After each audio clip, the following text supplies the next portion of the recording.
Welcome everybody to this peer-to-peer, New York State peer-to-peer climate and energy network.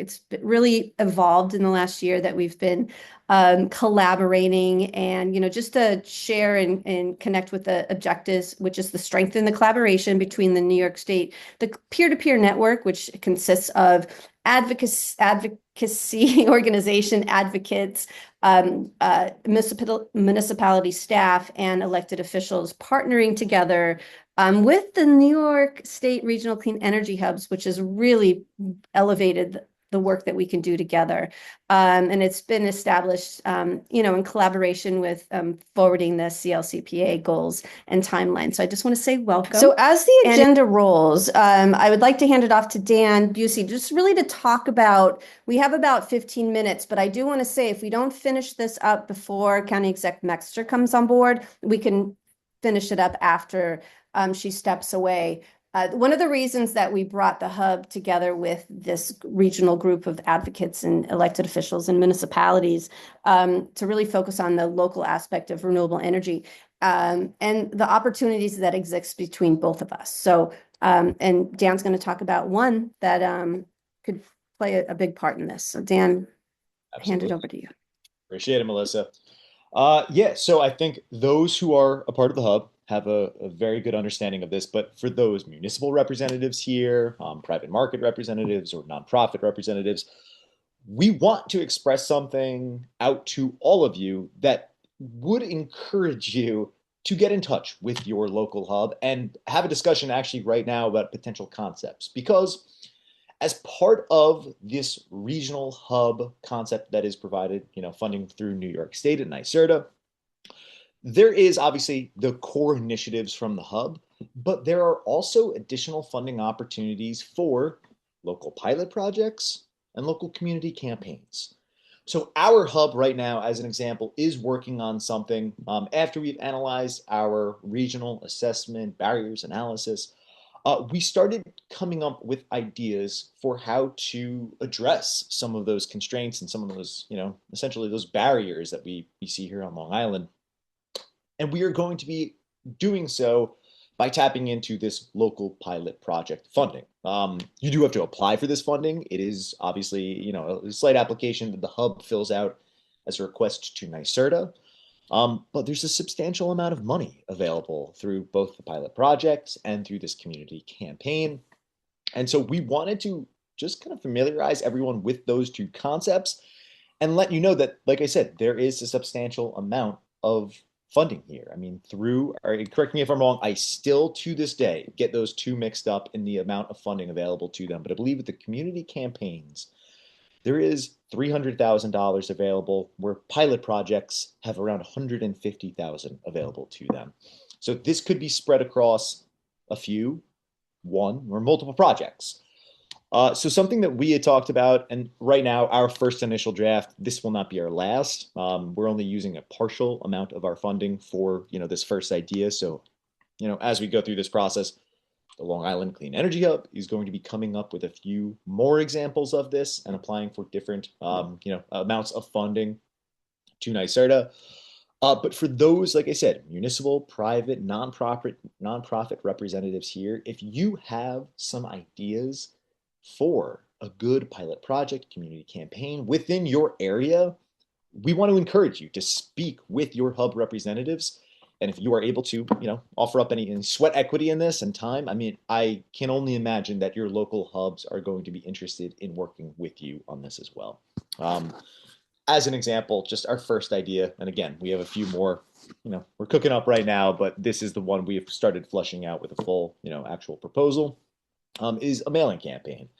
There are some disadvantaged communities here on Long Island that we know are eligible for programs, as they are, let's say, they're currently utilizing HEAP right now, but they might not be familiar with some available programs through Empower Plus or PSE&G Long Island, our utility, that does have additional utility incentives and programs and rebates available to them.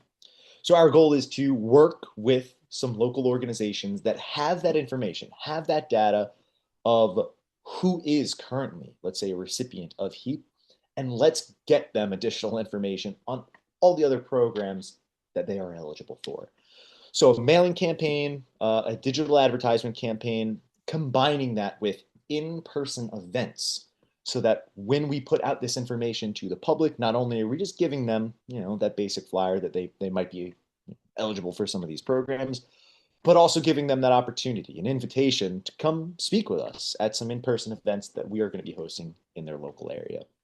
Um, like I said, this is just the first, and we, of course, are a little bit Long Island specific here. But for those of you out there that are in all parts of New York State right now, we want to make this, a little bit more present and aware for you because we do feel like there is an opportunity for local hubs to connect with nonprofit, private, and local representation to only strengthen their potential community campaign or pilot project. So kind of one or two questions just to put it out to the group here, and I'll start with the hubs, but then maybe kind of transition over to anyone not currently in a clean energy hub, which is if there are any pilot projects, community campaigns that anyone here is working on right now currently or working on to put a proposal together. And then my follow-up question to that would be, out of the nonprofit groups here or local, municipal representatives, private market, are there any ideas that you have for your local hub?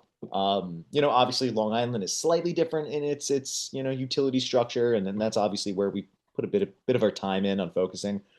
But an idea that you have, potentially, in the Hudson market, Hudson regional, Hudson region, might be applicable to something that we're doing here on Long Island, and vice versa. So obviously part of this peer-to-peer network is sharing ideas, sharing concepts, seeing what might work in your area could also possibly work in ours. So kind of a two-parter for any of the hubs.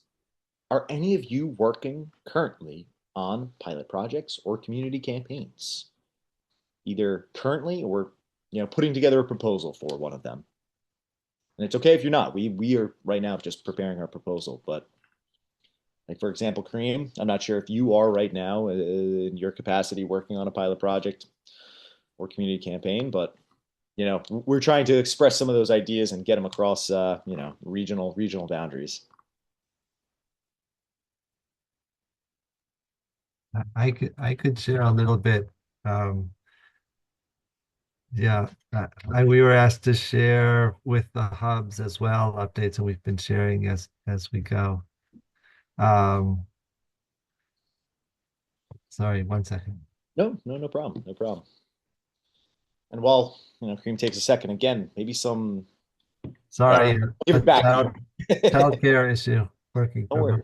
No worries. So we were asked to share. So I actually have a slide that I prepared for sharing with them. If I can have slide sharing capacities, I'll share with you just an over. Sure. I think Melissa's on mute, but I think she's Yeah, probably. I was just gonna say, give me one moment. Sorry, I didn't take that. It's all yours. Okay. Feel free, Kareem. Yeah, I'd love to see it. Okay, so this is it. This is just a summary. So we have a number of community campaigns and local projects going on. Some are active. Oh, wow. I'll go through them quickly. The subscription solar and youth groups. This is working with youth clubs, groups, after school, and so on to help them learn about subscription solar, and then they promote it among their networks, families, friends, and help folks sign up. And so we provide some incentives to the youth groups uh, to, to encourage them to do this work. There's another one that leverages referrals of low and moderate income households in rural areas to promote energy efficiency program, the Empower program. This is on hold as NYSERDA is slowing things down with that program. We have some ideas for low and moderate income renters, which I won't go into too much. They're just currently ideas. We do have a few local pilot projects going on right now. Roof repair. So as from our study, we knew that home repairs was a big barrier for low-income homeowners in particular. So we're working with a grassroots organization that helps low-income homeowners get repairs done that will enable them to participate in energy projects. So that's the impact project. I'm currently working on this proposal right now to develop a training program for grassroots leaders for community resilience. So building capacity among a subset of the people that we serve who are interested in doing some sort of collective action in their or project, simple, modest project in their community that would build social capital and reduce carbon emissions in some way.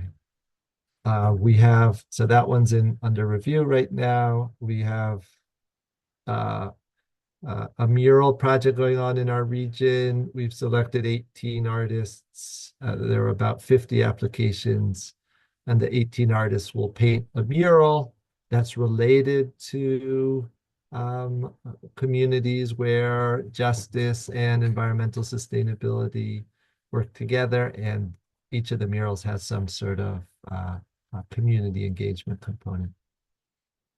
And then we have a proposal in development around hiring some solar contractors who we're in touch with to install solar in a way. And we're working with Rebecca from the city of Ithacandes to install solar on a community building that serves lower income residents and communities of color. And so it's a sort of training people, training some workforce trainees from disadvantaged backgrounds to install solar on a building that serves folks from disadvantaged communities as well. So that's a brief overview. That is a fantastic overview. And I'm so happy I called on you to talk about this. That's amazing. So this is an example of the wide variety of potential projects you could work on. I mean, looking at wraparound services of roof repair to something like, local murals in your community that are, focused in on the clean energy space, to workforce development training. I mean, it is a variety of topics you've talked about here, even engaging with, youth groups, for example, as a potential community campaign. So I think this is a beautiful example and exactly what I was kind of looking for of information to get out to the group here. Because for those that are, Jared, like in ACE New York or New York League Conservation Voters, like for those of you that are in the nonprofit sphere, might have some ideas, speaking with members of your community and colleagues, of projects you would love to see get off the ground in your area, but might not see the funding for readily available. I mean, here's an opportunity to tap into your regional clean energy hub in the state to work with them and potentially work with them on putting together a proposal to get funding for one of these ideas that you all may have. So, I'd put it again back out maybe to, like I just called out on ACE New York or New York League Conservation Voters, any ideas in your, business, your nonprofit, your region that you might want to try to get funding for, because I think this is a great opportunity. Yeah, very exciting stuff. And as we all know, there's opportunities right now for funding, of course, from state level and traditionally have been from a federal level, but that might not be as predictable as it has been in the past or available.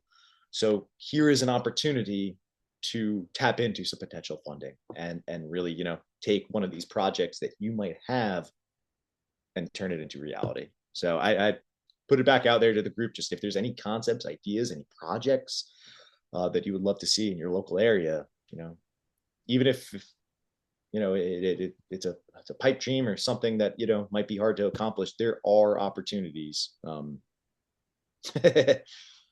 Thank you, Kareem. Well, that slide was perfect. Putting it back out there. I don't know. Are there any ideas from the group here?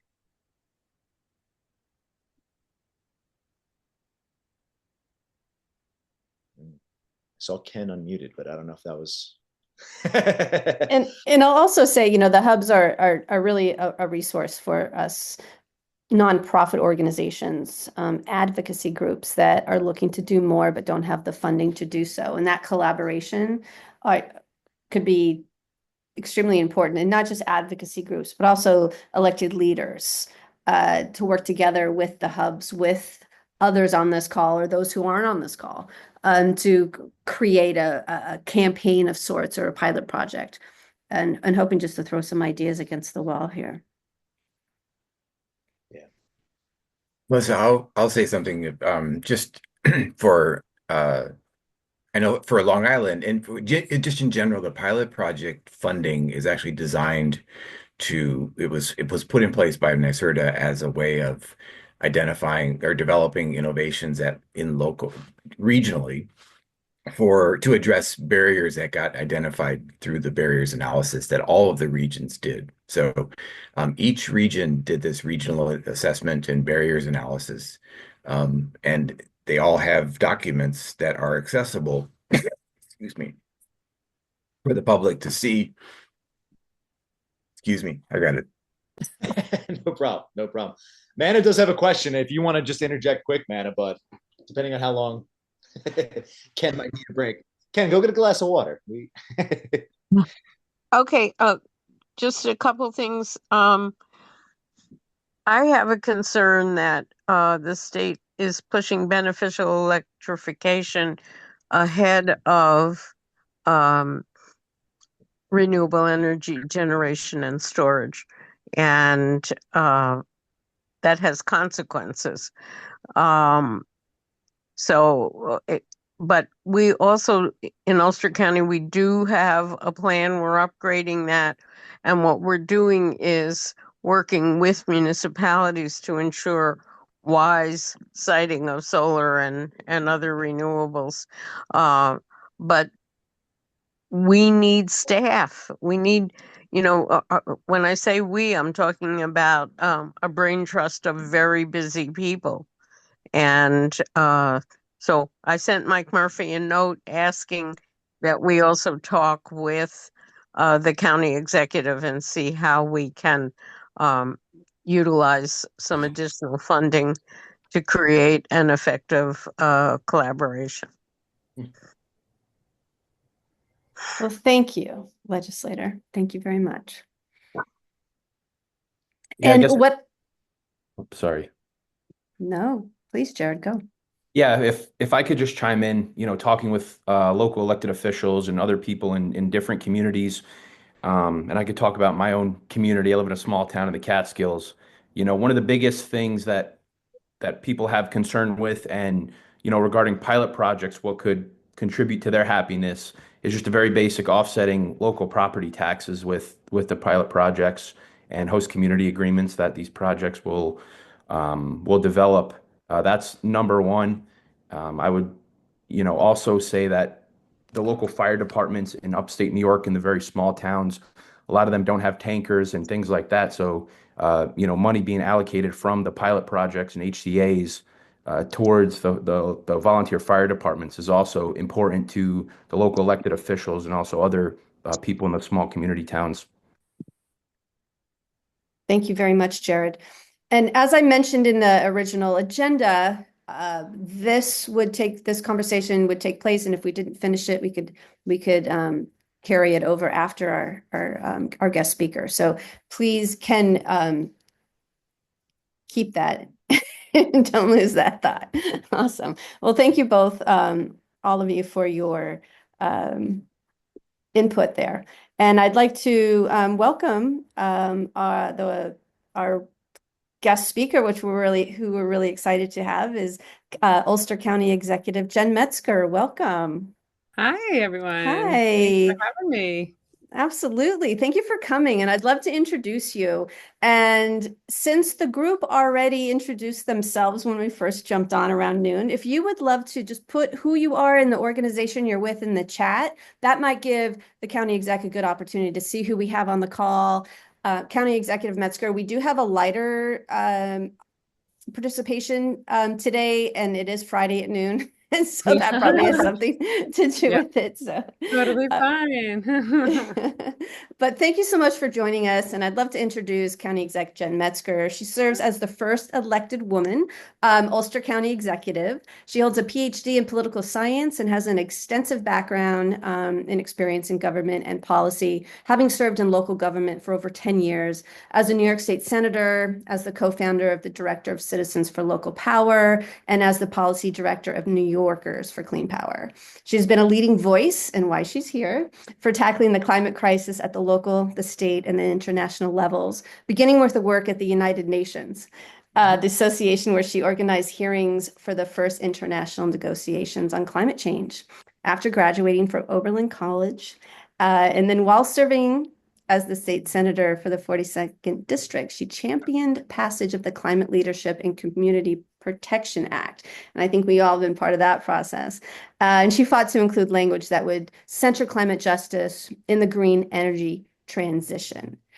So without further ado, County Exec, thank you so much for joining us. Thanks so much for having me. I really appreciate it, and it's great to be with such such a great group working in this space around. It looks like around the state, which is fantastic. I heard just as I was coming on, I heard Manager Green talking, and she is. We have worked at the very local level, at the town level, and at the county level, and as you mentioned, at the state level. I've basically been, working at sort of every level, but I can tell you what happens at the local level is absolutely critical, right? That's like, we're never going to really meaningfully address the climate crisis without taking actions at the community level on up. So I know I got your note. You were particularly interested about kind of what's happening on the Sustainable Future Fund proposal in the executive budget. I mean, just even before I get there, you all may have seen this like latest executive order at the federal level, essentially trying from the Trump administration.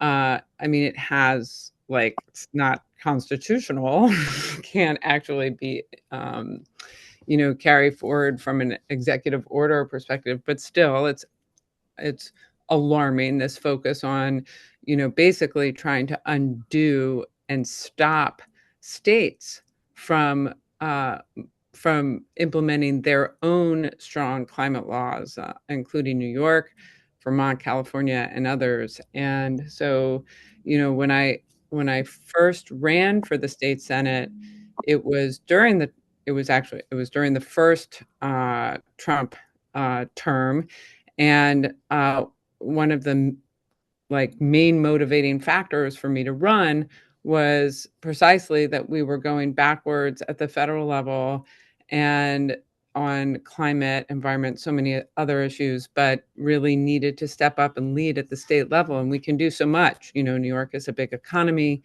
California, states that are real champions, are also, can have a huge impact just because of their role in our economy and in the global economy, really.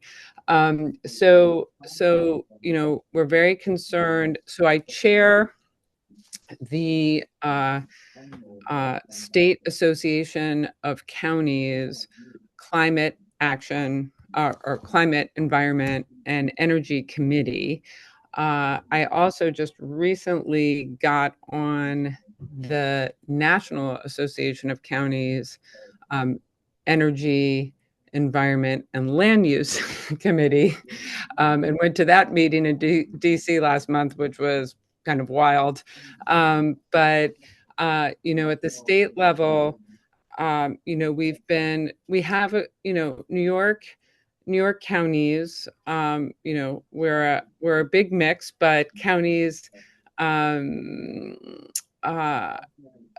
It's I look at it as my, I guess, challenge to move to move a strong climate agenda forward among counties, and it's not always every county's top issue.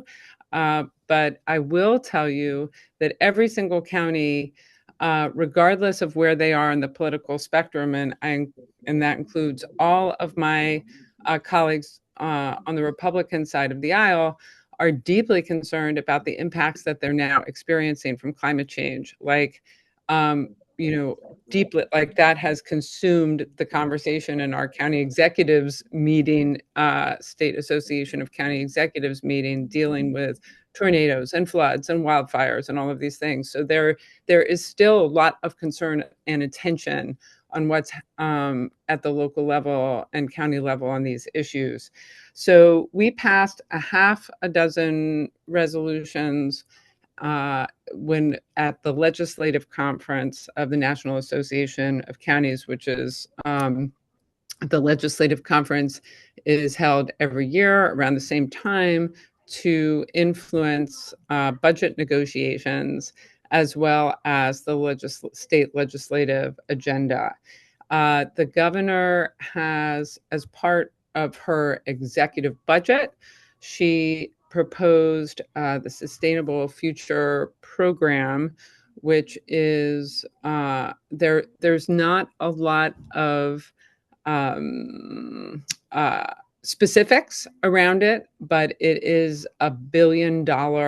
It would be $1 billion capital investment in climate actions in every major sector, buildings, transportation, electricity generation, action. It would be capital projects to reduce greenhouse gas emissions. I think it was partly inspired or by the fact that they're moving more slowly on the cap and invest program, that they really should have already been up and running under the CLCPA. It's moving a bit more slowly. But nevertheless, this $1 billion investment would be really important to get passed as part of the budget. And we, in our resolution, we called on the legislature and the governor to focus on to make sure that that fund can specifically be used to support local government climate initiatives, including expanded funding for programs like the Climate Smart Communities Program, the Clean Energy Communities Program. We had specific areas that also kind of project areas like diversion of organic waste from landfills and incinerators, expansion of investments in geothermal, district heating and cooling, and things like that. Now, both one-house budgets, the Senate's one-house budget, I don't know how familiar everyone is. Is everyone familiar with the state budget process and how it works? But basically, the governor presents the executive budget. That starts the process. And then the two houses, the Assembly and the Senate, introduce what's called their one-house budget. So it's like their wish list for the budget. And it's also kind of a reaction to the executive budget. And then they go into three-way negotiations. They're supposed to have the budget done by April 1. We're beyond that point. They're locked in combat over certain provisions of the budget having nothing to do with climate and sustainability. But the good news is that I feel pretty confident that this $1 billion capital commitment to the Sustainable Future Program will be included in the final budget. The NYSAC has been, New York State Association of Counties has been doing a lot of advocacy in Albany based on the resolutions we passed. They've also have been working with the Association of Towns and the Conference of Mayors to advocate for this as well, because it benefits local governments at all levels.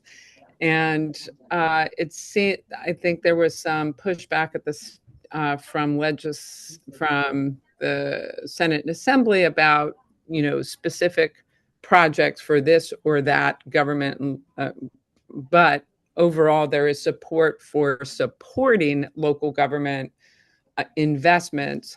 I think probably really through the climate smart communities and clean energy communities programs. So it'll bolster funding opportunities for us through existing programs. So yeah, we're hoping that gets done. We hope that they right now, we also introduced another resolution calling on our Congress, members of Congress, to oppose cuts to the Inflation Reduction Act and Infrastructure Investment and Jobs Act, which, that those two really historic pieces of legislation on climate were driving some major investments in this country and putting us on the right path in shifting toward a clean energy economy. And those cuts can really be devastating. So we'll see what happens, but it's going to be really important at the state level to continue to make strong climate investments. And I guess I'll stop there and see if there are any questions. Yeah, we definitely have questions. I'm going to start with one before we open it up. One of the big questions we had off the top was, what are you hearing back from legislators or the governor's office on the Sustainable Futures program and funding local government? So what we're hearing really, so do you see that really funneling through the CEC and the CSE programs specifically, or do you think there's other areas where that funding might go? I mean, I think so. I think that there is a desire by the two legislative houses to see it go through just existing state programs, mechanisms for providing grants to localities. So I think that there is going to be, I don't know how prescriptive the budget is actually going to end up being. And there's probably going to be an opportunity for, this organization and others to do some, advocacy around what, you would like to see these investments go toward. That's great. And I have another question based on what this organization or this network can do to help this, but let's open it up. I think we had some questions that were being tossed around earlier. Does anybody have any questions? You can just raise your hand or open your mic, whatever you'd like to do.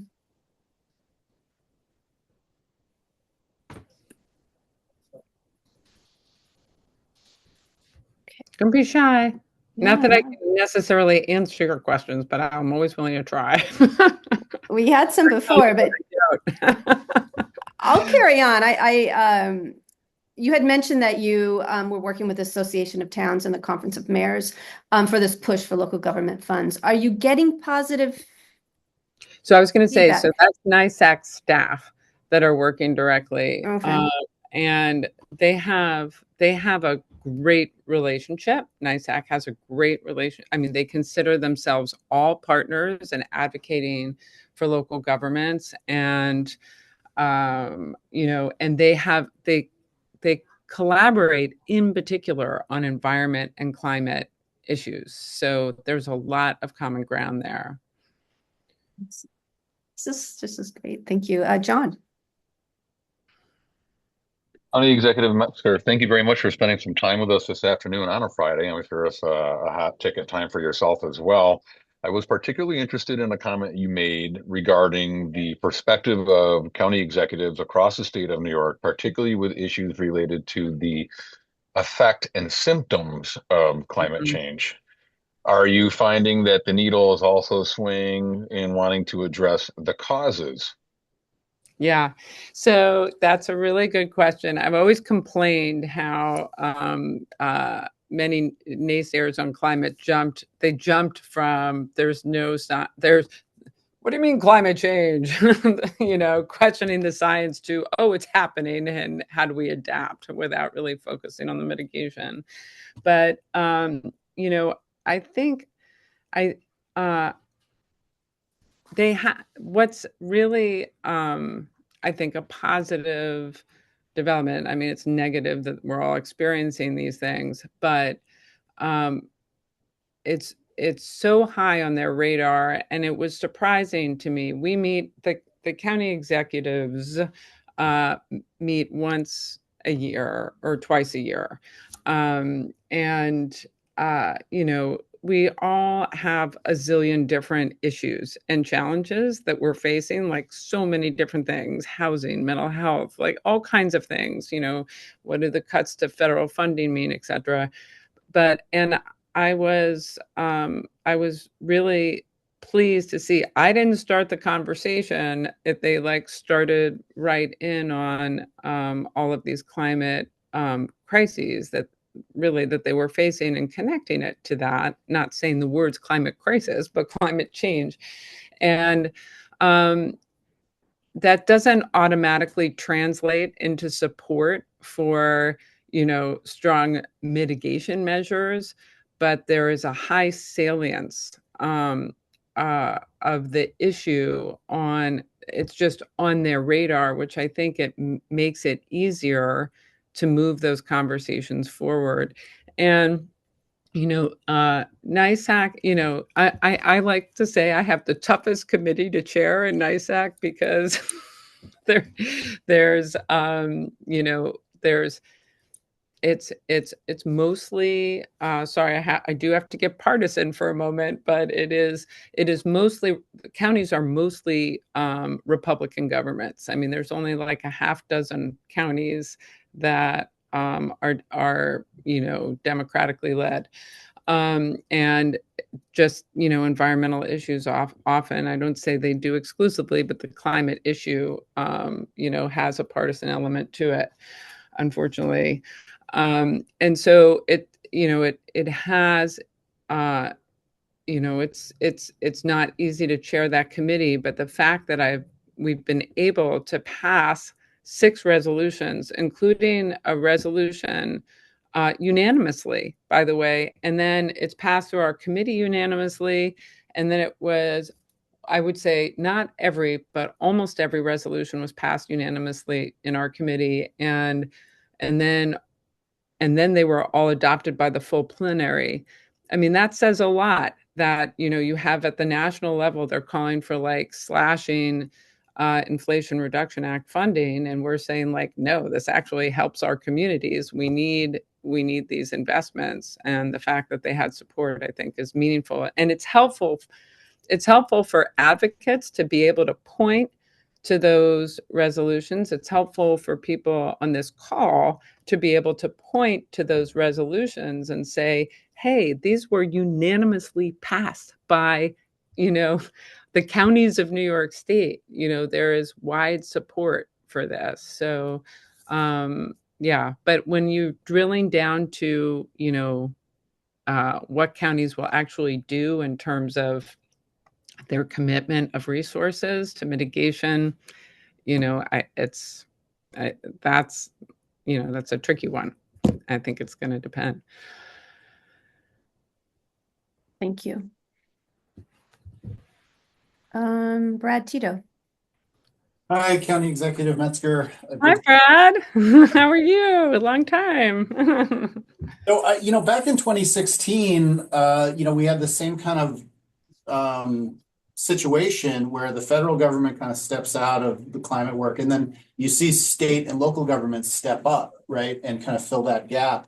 There was a tremendous amount of enthusiasm back then, through the first Trump administration, the Clean Energy Communities Program, got up to, I forget, 900 communities plus. And you had small, medium, large communities, red, blue, everything in between participating. And I wonder if just your sense of the politics of today, do you feel that same level of kind of like, let's really step up? Or is it more muted today? I'm just curious, you've talked to all these people. How do you feel that the situation is right now? Yeah, I mean, again, this is well, I mean, I talk with people at the county level, and it's different again at the local, at the village and town level. The Clean Energy Communities program was, I think it attracted an even wider range of kind of a broader uh, range of participation than even the Climate Smart Communities program, because it, like, basically was giving, the grants were like no match, right? And which is unheard of in um, in the world of grants to local governments. And so it was, I think, an incredibly, and Brad, you did a great job when you were running that program in terms of outreach. But all local governments face, are all starved for resources, and I think that was a huge incentive, to be able to, to compete for that funding, essentially. And the funding's very valuable. So I think at the local level, so we created this grant program with ARPA funding. The legislature created a solar and EV charging grant program for Ulster County municipalities, for local governments. We gave grants, and actually we're doing another round of funding this summer. But some of our biggest champions were Republican governments, that there was no partisan anything about applying. Everyone wanted solar. Look, it reduces your utility bills in the long run, and reduces your dependence on Central Hudson, which no one likes, our local utilities. It's, if you're making investments that are also going to have long-term cost savings, or bolster your energy independence, or there are many reasons why communities, um, and why local governments want to make clean energy investments, even if the climate crisis is not top of mind for them. There are other really good reasons for doing it, and they want to do it. But it's, again, there's they have scarce resources, and if there are funds available at the state level, they'll pursue them. Thank you. Yeah, it seems encouraging that maybe this funding can go to refund the CEC programs, because that 3.0, it just took off, and we know some communities that hit those targets, but the funding ran out. So that would be great if we could get that again. Thank you. And I just want to call, Peter mentioned that, it seems that, and we're fortunate to have County Exec Romaine as our county exec, as a bipartisan and a supporter of the environment, and particularly climate change. And did you see that in other, I know it was unanimously passed. Was there a passion? Did you feel significant support from that bipartisan team? You mean it in the NISAC meeting? Yes. I don't know how, I can't really gauge that. I mean, we have very robust discussions. I think they're very interesting discussions. I really enjoy being on that committee, because it is such a diversity of views, many people's views very different from mine. but it's important to understand that, even, or the solutions are going to be very different. Like rural communities, very rural communities, the climate solutions for them are not necessarily going to be the same as for, more urban and suburban communities, right? And it's important for us to understand that. And, I did feel at the state level when I was in the Senate, and this was kind of across the board, but, like the majority parties are very urban based and very suburban based, and there aren't a lot of rural voices there. And I really felt also with the climate action plan and the scoping plan process and everything else that it was just very important. Like if you want buy-in from from the rest of the state, you really have to be attuned to what their issues and concerns are. And so, we even in the Hudson Valley focus a lot on public transit. Public transit is a very important climate solution for us, and we're expanding our investments, we're electrifying our buses, et cetera. But, that there is not public transit in upstate giant rural communities where there are far fewer people. Transportation challenges are different. The tension between agriculture and the siting of renewables, that's a constant theme in our discussions. So it's I think we have to all, as people who advocate and are working toward addressing, doing our part to mitigate our impacts on climate, it's important for us to think broadly beyond the immediate experience of our own communities, about the really varied challenges that communities face and their different perspectives on it. Thank you.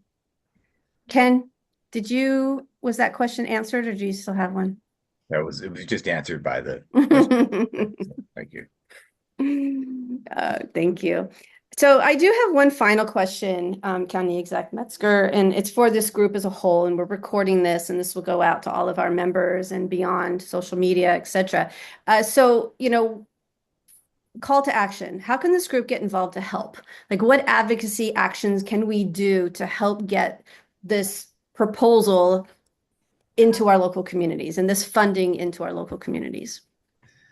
Well, I think just that's a good question. I mean, once the budget at this point, you can advocate with your legislators now. It's pretty far in the budget process, though, and I imagine these sorts of, at least this year, who knows where it is, but this wasn't one of the bigger challenges that they're addressing in budget negotiations.